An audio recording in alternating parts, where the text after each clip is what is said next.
A lot of new hamster owners end up making a lot of common mistakes due to either impulse buying a hamster from a pet store or receiving a hamster as a present, because then they either get knowledge from the pet store employee or their friend or whoever gave them the hamster, and a lot of the times the information they've received is actually incorrect or outdated. One of the most commonly made hamster care mistakes is having too small of a hamster cage. When you walk into the pet store and you go into the hamster aisle, 10 out of 10 times every single one of those cages made for hamsters is going to be too small, which can be quite confusing because why would a pet store sell cages for hamsters if they're too small for them?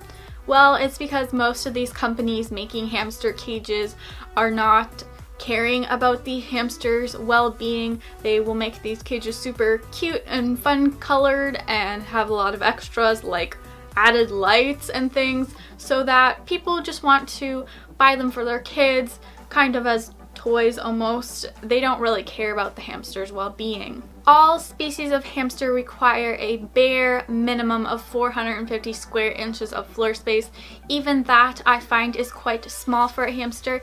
Even though hamsters are these itty-bitty creatures, they actually need a lot of space. And a lot of people don't know that or don't quite understand it because they do think that just because they're small, they deserve to live in a small cage for some odd reason, which that's so far from the truth.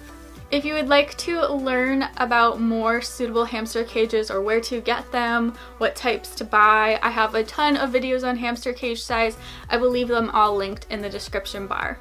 The next commonly made hamster care mistake is not giving enough bedding to your hamster. A lot of people will just put in enough bedding to barely cover the base of the cage, and partly the cages are to blame for this. If you are buying those tiny cages from the pet store, a lot of their bases are like 3 inches tall, so that only gives you 3 inches worth of bedding. Hamsters are burrowers. They really need to be able to burrow down deep. It is just something they do. For a hamster, I would recommend having a section of the cage at least have at least a bare minimum of 6 inches of substrate. Personally, 10 inches or more is a lot better, gives them more room to burrow down. The next care mistake people tend to make is using unsafe hamster products. Yes, those exist. Just because something is labeled safe for hamsters doesn't mean it is actually safe for hamsters. A lot of the times people end up buying these products because a pet store employee will recommend them when they actually end up being very, very dangerous. Things such as wire and mesh wheels, which can cause injuries to limbs, as well as bumblefoot. Cotton fluff nesting, which can get wrapped around your hamster's teeth. It can cut off circulation to their limbs, and if ingested, it can cause blockages. As well as pine and cedar shavings, which can cause upper respiratory infections if used. Another common mistake made is bathing your hamster in water. A hamster should never be bathed in water unless advised to do so by a vet.